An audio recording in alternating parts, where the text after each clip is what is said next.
How long will it take for China to become a developed country? Let me give the answer first. With China's size, once it becomes a developed country, it means that the hegemony of the US dollar has collapsed. Or to put it another way, if the hegemony of the US dollar does not disintegrate, it is absolutely impossible for us to become a developed country.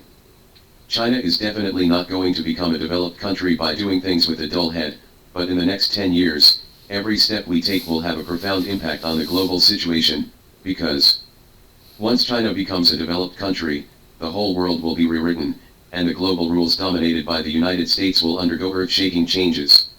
What is a developed country? Up to now, there are only 38 recognized developed countries in the world.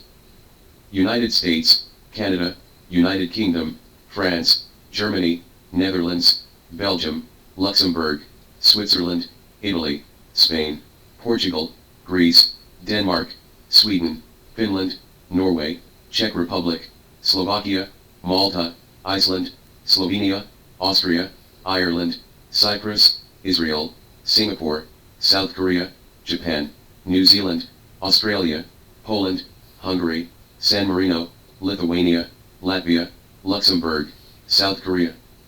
We have to be clear, among the developed countries, there are only two big countries with a population of over 100 million. One is the United States, with a population of 320 million. One is Japan, with a population of 126 million. In fact, Japan is already considered a big country in the eyes of most countries in the world. Because there are only 13 countries in the world with a population of more than 100 million, and there are only 10 countries that can exceed the population size of Japan. The other 36 developed countries are all small and medium-sized countries, and most of them are small countries, such as those with a population of 1 million. 5.3 million in Finland, 4.72 million in Norway, 5.82 million in Denmark, 2.79 million in Lithuania. There are also many pocket-sized countries with a population of 100,000. For example, Luxembourg has a population of 600,000, and a Shenzhen city can hold 20 to 30 Luxembourg's national population. For example, Iceland has a population of 340,000, and one city of Shanghai can hold 80 national-level populations of Iceland. There are smaller ones like San Marino has a population of 30,000, and China's State Grid has 900,000 employees, which is equivalent to 30 San Marinos. PetroChina's 1.5 million employees. Why is the Western world afraid of China? Because China wants to become a developed country, and now the 35 developed countries in the world have a combined population of only 860 million. And China has a population of 1.4 billion. Unlike most countries, whether developed or poor, they are insignificant to the planet, but China is different. When China becomes a developed country, will other countries be the same? The standard for developed countries is that the per capita economic aggregate reaches about $30,000. China has reached the standard, that is, the economic aggregate reaches $42 trillion. The global economic aggregate in 2020 will be $99.67 trillion, and China will account for 42% of the global total. Percent, almost half of it. Of course, you will say that China's GDP is growing, and global GDP is also growing. However, it is obvious that the growth of the global economic aggregate is very slow, because there are only 8.7 billion people in the world, and the market is not infinite. If you want to increase the total economic volume, you must have industries to support it. The market for any industry is limited, and countries around the world tend to ebb and flow. For example, the rise of China's shipbuilding industry will inevitably lead to a decline in South Korea's shipbuilding industry, because the demand for global ships cannot grow infinitely, but is relatively stable. For example, with the rise of China's automobile industry, Japan's automobile exports will inevitably shrink, because the global demand for automobiles is not unlimited. In fact, in the past 10 years, the GDP growth rate of most countries, especially Western countries, has been very slow or stagnant. In 2020, even European and American countries will experience collective regression. In 2012, the total global GDP was $75 trillion, and in 2022 it will be nearly $100 trillion, an increase of $25 trillion. Among them, the United States has increased from 16 trillion US dollars to 25 trillion US dollars, an increase of 9 trillion, with a growth rate of 56%. China has increased from 8.5 trillion to 18.5 trillion US dollars, an increase of 10 trillion US dollars, a growth rate of 117%. This means that in the past 10 years, the combined GDP of China and the United States has increased by 19 trillion US dollars, contributing 76% of the global growth. The GDP of more than 200 countries has only increased by 6 trillion US dollars in 10 years. In other words, excluding China and the United States, the 10-year growth rate of the global economy is only 9.6%, with an average annual growth rate of 0.96%. The rapid development of China and the United States is because in the past 10 years, they have jointly taken away the dividends of mobile internet and artificial intelligence. Europe, Japan, and South Korea have made almost no achievements in these new industries, not even a well-known internet company. At the same time, Chinese manufacturing has swept the world, and the US financial hegemony has sucked blood from the world.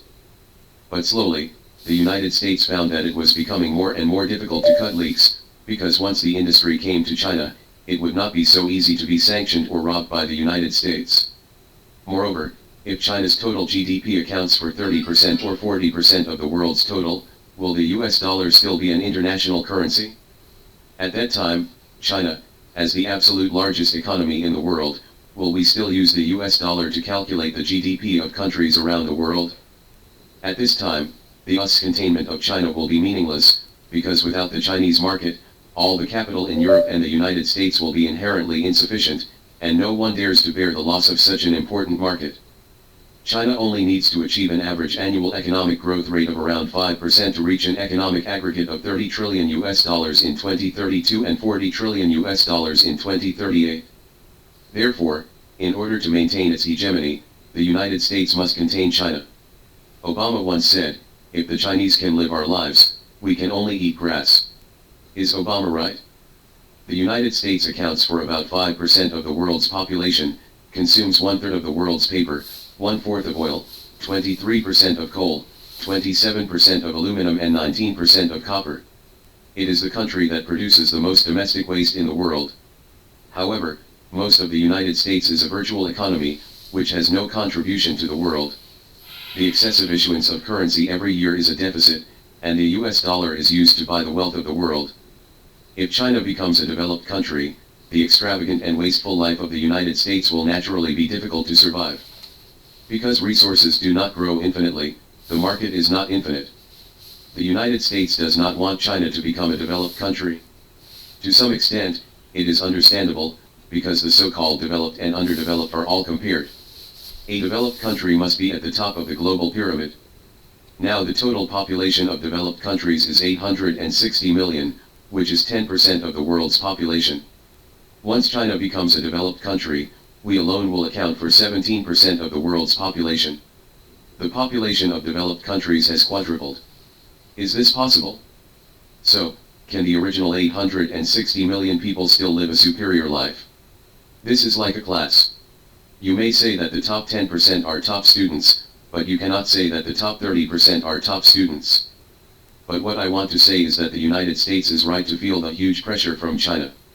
The problem is that since it feels the pressure, it should develop its own industry and technology so that China cannot surpass it. It's a pity that the United States doesn't think so.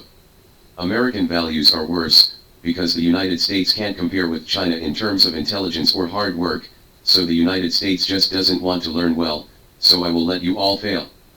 The American test is 60 points. He saw that China scored 59 points in the test. He was very anxious. What he thought was not how to improve himself to 80 points, but how to contain China so that China could not exceed 60 points.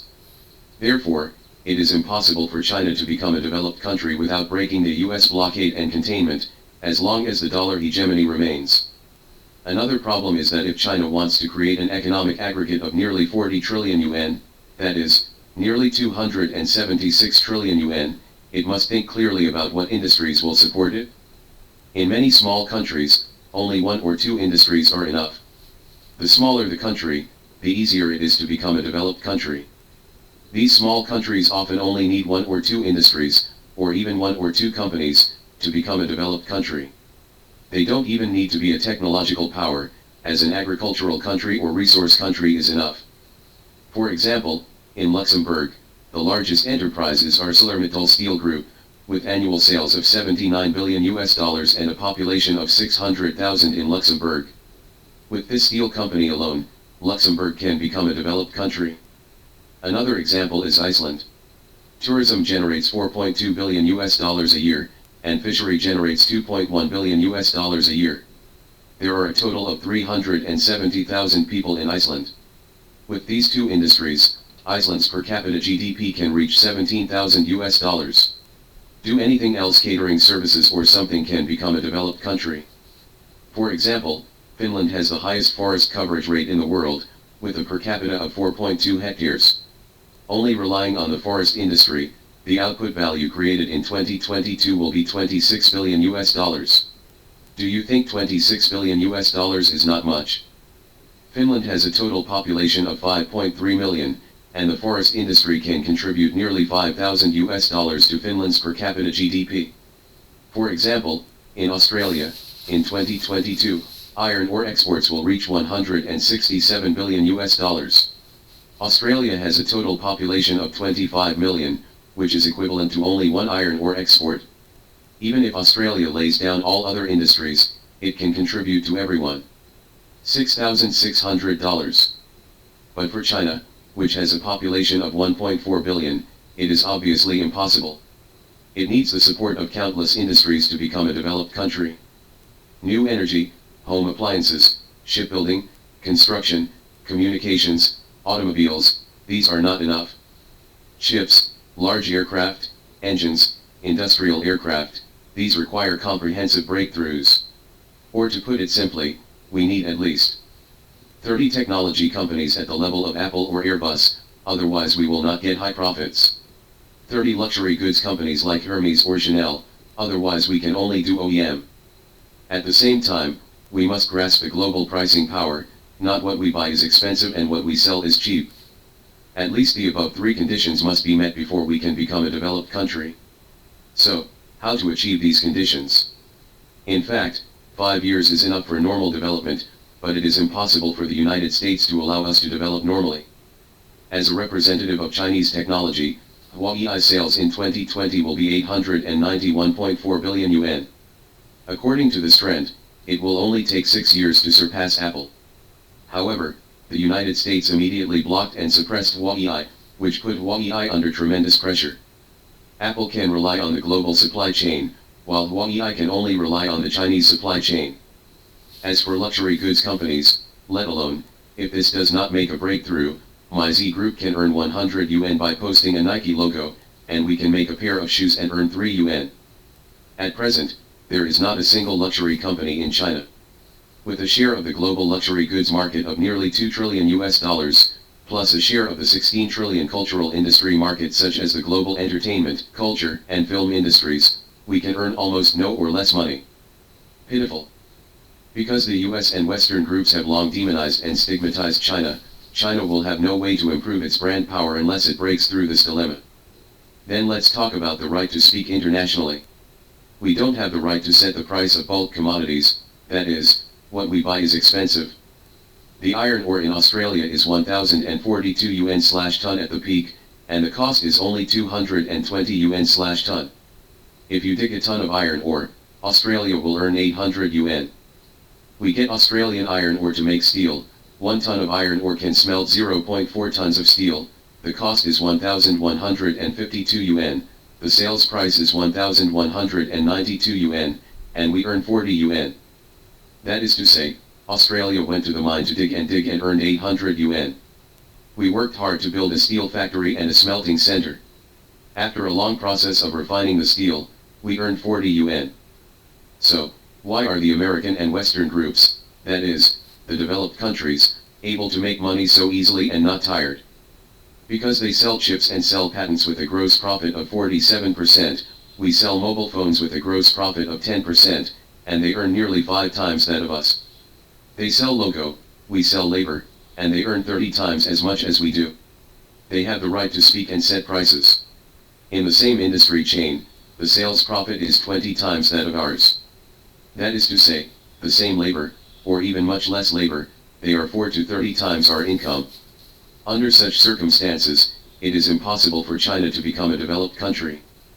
To sum up, it is impossible for China to become a developed country without defeating the hegemony of the United States, breaking the encirclement and blockade of China by the United States, establishing China's voice and influence, and changing the financial order and international pricing power of the United States and the West nation.